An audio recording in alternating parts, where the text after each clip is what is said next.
And welcome to yet another Sam 10-Minute Tuesdays. I'm Joe Templin, the founder of The Intro Machine, and with me as usual is my partner in crime, Mickey Straub. Mickey, how are you doing today, my friend? Doing great today, Joe. Everything's, I'm feeling blessed by the best.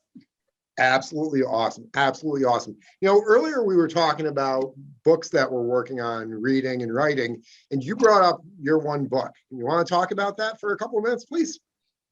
Sure. You know, actually, it's not just the book, it's the concept, though. That's what I want to talk about today. I mean, yes, I'd love to plug my book all day long, but you know what? The concept is really what helped us just overcome some major projects at home just this past weekend.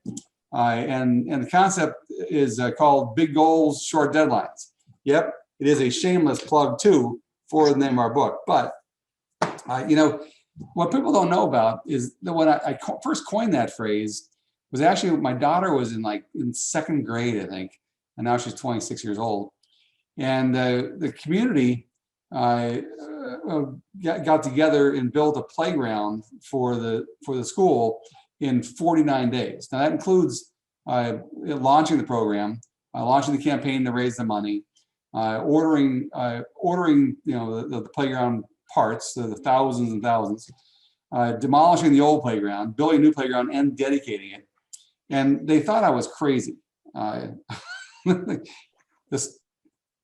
school board thought that I was crazy, and I said, you know, I think when the community comes together, you know, good things can happen, and we had a deadline. It's already September, and we want to dedicate it before Thanksgiving. So, but I coined the phrase "big goals, short deadlines" back then, and it's stuck with me ever since, Joe. It's amazing if you have a goal that's big enough that people are excited to accomplish. Virtually anything's possible. So what are some examples of that we could take into our world and for our clients, you know, the financial advisors and reps out there? Oh, that could be personal goals or professional goals. Certainly, you know, if it's not very exciting, you know, let's say, for example, take something as similar as simple as how many phone calls you want to make. You don't want to make 10 for the week. You want to make 50 or 100. So it has to be a stretch goal, and it has to have enough reason behind it. You have to have, you know, you also have to have a purpose. Who was it? Actually, in the book Common Denominator of Success, he said it's not it's the strength of the purpose that really drives you, but big goals and short deadlines.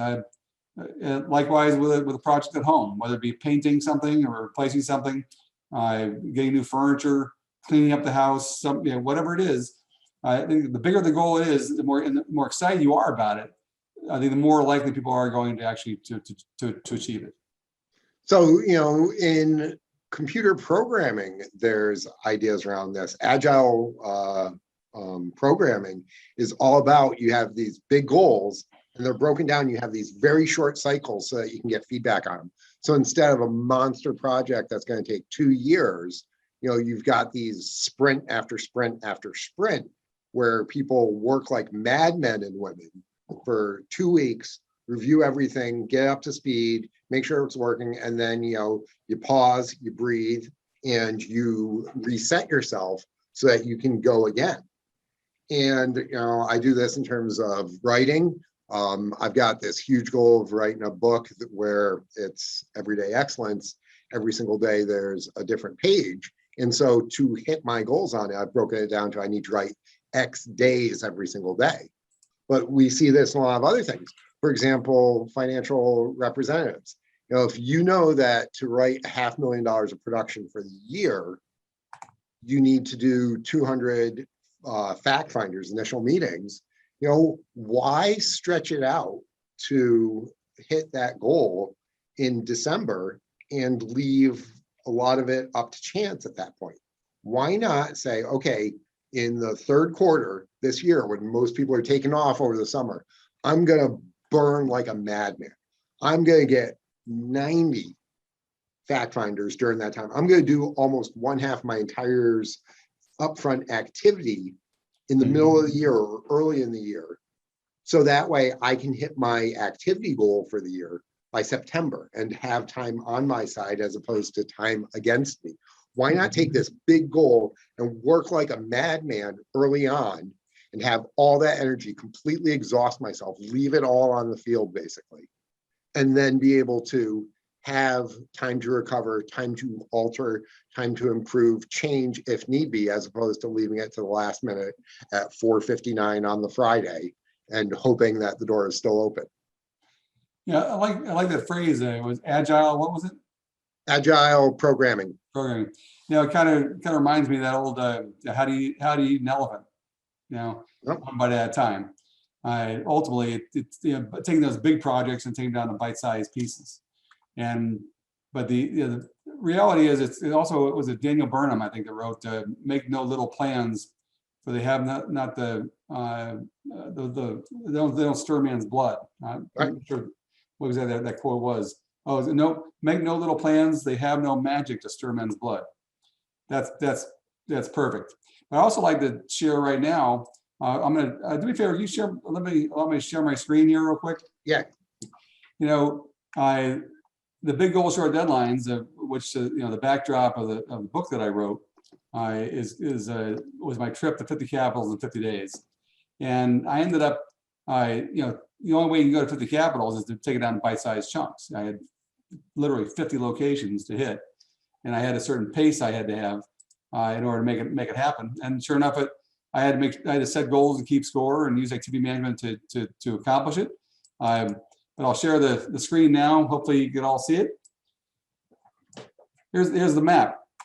I started in Pennsylvania, went up through the northeast, up to Maine, down along Atlantic seaboard, zigzag over to Texas, then up to Oklahoma, up through the Midwest, before heading out to Topeka, Kansas, then up to Des Moines, then before really heading out at the West Coast. I knew exactly how many capitals I was, how many days passed versus how many capitals were visited. My goal was to be 10 capitals ahead of myself before I crossed the Mississippi River. I never accomplished that before I crossed the Mississippi River all 3 times. I did finally when I was on the West Coast, but that was a real clear goal, incremental goal, kind of agile programming. It was a big goal with a short deadline. I had to get it done. And you know what the main reason was that I got it done not only on time, but early? Most people don't know this either. I had to get home for my daughter's tennis tournament. Having a hard stop can help in a lot of ways. I had a hard stop. So like advisors who are trying to hit MDRT for the first time this year. Okay, business closes probably the week before Christmas. Okay, that's your hard stop. That's when you need to go. So why wait until the end? It's hot out right now. It's getting to be summer. Work your butt off now. Push hard. If you can make MDRT before the end of summer, then you're in the bonus round for the rest of the year. Instead of saying, okay, I need to do, 17,000 or 18,000 per month, every single month for the year. Say, you know what? I want to see if I can do 50,000 in a month. Because that's going to be so much more exciting. That's going to harness your energy. It's going to change your thinking and your perception. Mm-hmm. And if you work your butt off to do that, and you only do 40,000, guess what? You're still well ahead of where you need to be. And the skill set and mindset that you develop from having that big goal with a short deadline is going to carry forward. There's going to be a long tail off of that. That's going to change your behaviors, and it's going to change your perceptions and your expectations of yourself. So that's one of the things that big goals, short deadlines does, is it makes you go beyond what you are used to. It makes you that much better and carries forward in terms of how you approach projects at home and what you're doing in the office. And ultimately, that is really important because it comes back to being able to run the activity. And what do we always say, Mickey? I always say that sales is an activity game, and getting introductions helps you win that game every day.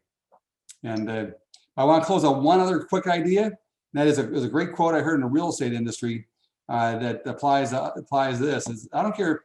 He said, I don't care if you want to make $25,000 for the year, but for God's sakes, do it in January and take the rest of the year off. Big goal, Big goals, short deadline. short deadlines.